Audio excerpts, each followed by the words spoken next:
Gavin didn't know what was going on, and he was getting really annoyed. With so many of his classmates watching, he had to grit his teeth and try another contact.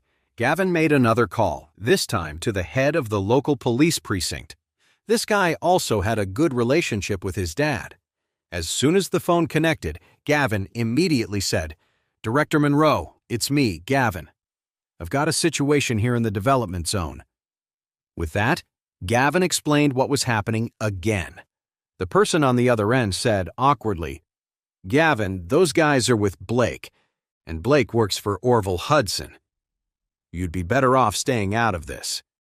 Gavin asked, "So you're not going to do anything?"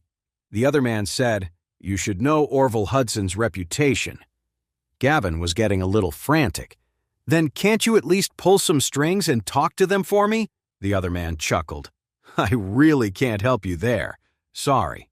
Gavin got angry and said, "Director Monroe, I seem to remember you wanting the Emgrand Group to donate a bunch of new police cars to your precinct.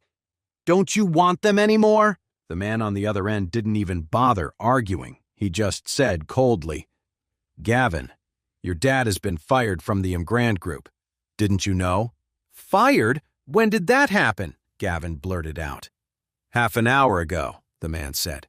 Then he added, "You should probably figure out what's going on before you start throwing your weight around." After that, he hung up the phone.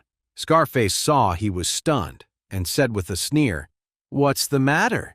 Can't find anyone to help you?"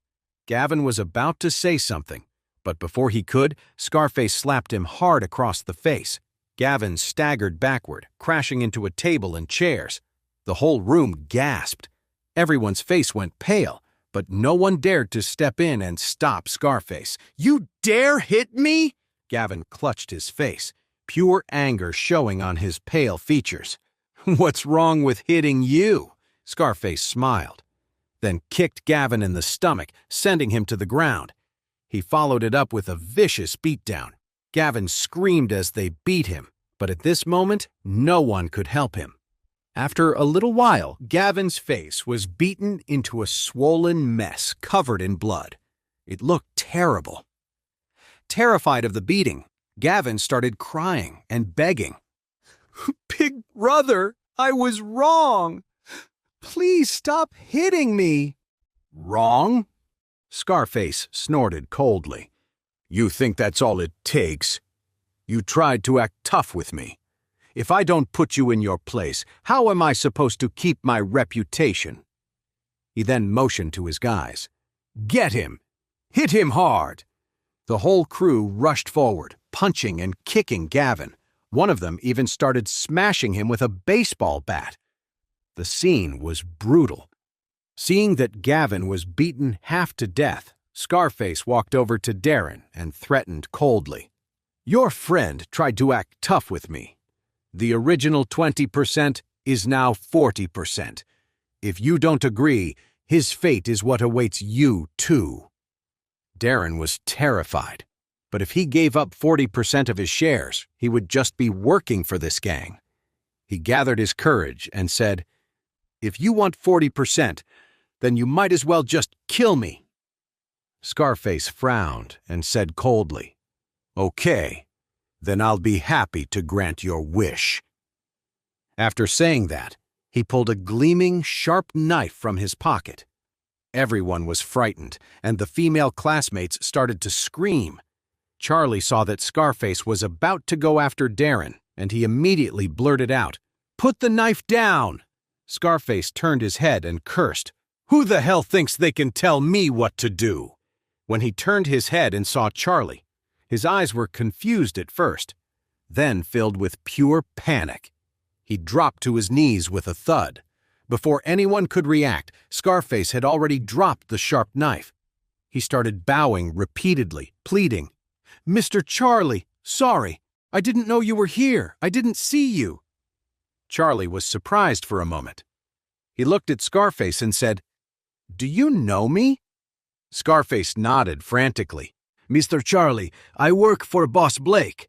"I've seen you at the mansion." It suddenly clicked for Charlie. So that was it. This guy worked for Blake, who was one of Orville's men. Blake was the one who had dealt with Gerald and Harold at the Classic Mansion that day. No wonder this guy was so terrified of him. Even Orville himself was scared of Charlie, let alone one of his guy's subordinates. The classmates were shocked. Arya was also in a daze, as if she were dreaming. No one understood why a fierce gangster like Scarface, a guy who had just slapped Gavin, would kneel down for Charlie. And why did he look so afraid of Charlie? Claire was also stunned and asked Charlie, "What's going on? Do you know him?"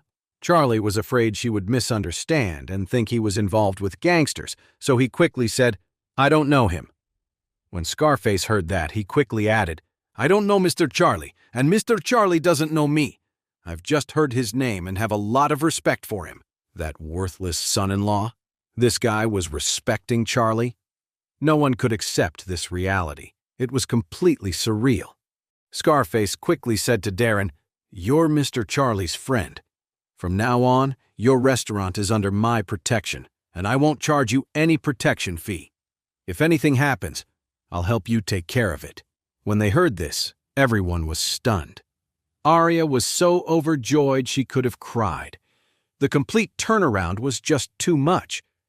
Because of Charlie, they saved 40% of the shares. More importantly, Scarface was willing to protect the restaurant for free just to get on Charlie's good side. Now they could run their business without any worries. Charlie had saved the day. Darren was also grateful and said sincerely, "Charlie, I really can't thank you enough for this." Charlie smiled and said, "Don't mention it. You're giving me too much credit." Scarface looked at Gavin, who was unconscious on the floor, and said with fear and worry, "I'm sorry, Mr. Charlie. I beat up your friend." Charlie said casually, "It doesn't matter. He's not my friend, just an acquaintance. We're not close."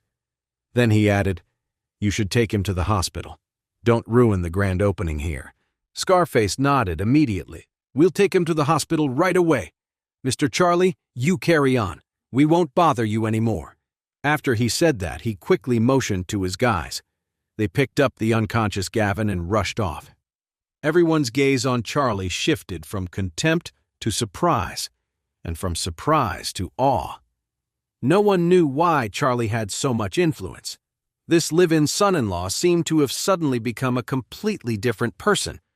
At the party, many people came to get on Charlie's good side, including Arya Hughes, who had been the first to look down on him. Arya now looked at Charlie like he was a god. She kept thanking him and even offered him free meals for life at the restaurant. Charlie didn't pay it much mind. He had just done a favor for Darren, helping him out of a little trouble. But in the eyes of everyone else, what he had done that day seemed almost magical. Everyone wanted to know what had happened to this kept man of a son-in-law. Claire was also very curious about what happened today. First, there was Charlie's 520. How on earth was it twice as fast as Gavin's 540? Then there was the ancient painting that cost hundreds of thousands of dollars. Also, why did Charlie know people from the criminal underworld? And why did they give him so much respect? On the way back, Charlie explained everything. He told Claire that the 520 was a test drive car from a car dealership. To make potential buyers think the car was really powerful, they had modified it a little. Claire didn't know much about cars, so she naively believed him. As for the ancient painting, he had already explained that. However, the whole thing with Scarface was a bit trickier to explain. After all, the guy had called him Mr. Charlie with so much respect, and Charlie couldn't just brush that off. In the end, he could only say that Scarface was a relative of one of his friends.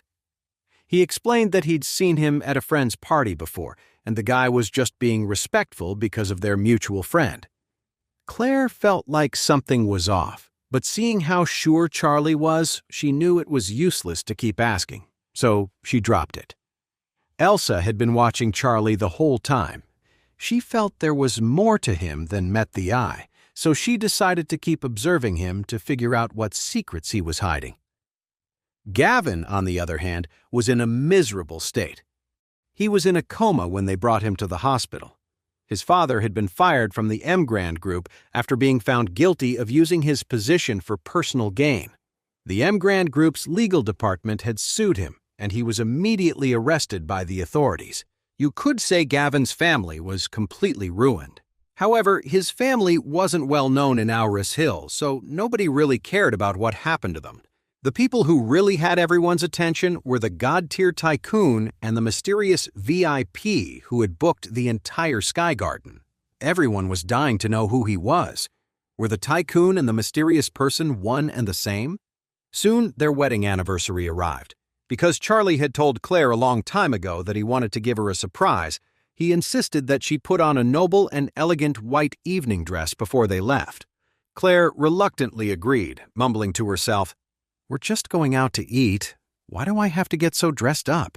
I know it's our anniversary, but does it really have to be this big of a deal?" Charlie smiled and said, "Today is our 3rd anniversary. It should be special. I've already booked a place, and I promise you'll love what I have planned for tonight." He had done a great job keeping everything a secret lately, and his wife hadn't suspected a thing. Claire smiled softly, feeling touched. For their first 2 anniversaries, they had just spent a quiet evening at home. Even though Charlie had no money back then, he always managed to find a small gift to make her happy. But this year, Charlie was being unusually mysterious, which made her wonder what her husband had up his sleeve. After a little while, they both got dressed, went outside, and hailed a cab, heading all the way to the Aurelius Grand. Charlie got out of the car and looked at Claire standing beside him, his eyes filled with a softness he couldn't put into words. "Claire, tonight, we're here to celebrate our 3rd wedding anniversary. What do you think?" Hey amazing viewers, it's Charlie here. Thanks for sticking with us. By the time of the release of this video, only 11% of our viewers have joined the party by subscribing, and 89% of you might miss out on our next mind-blowing video. So what are you waiting for? Hit that subscribe button and join the exclusive club.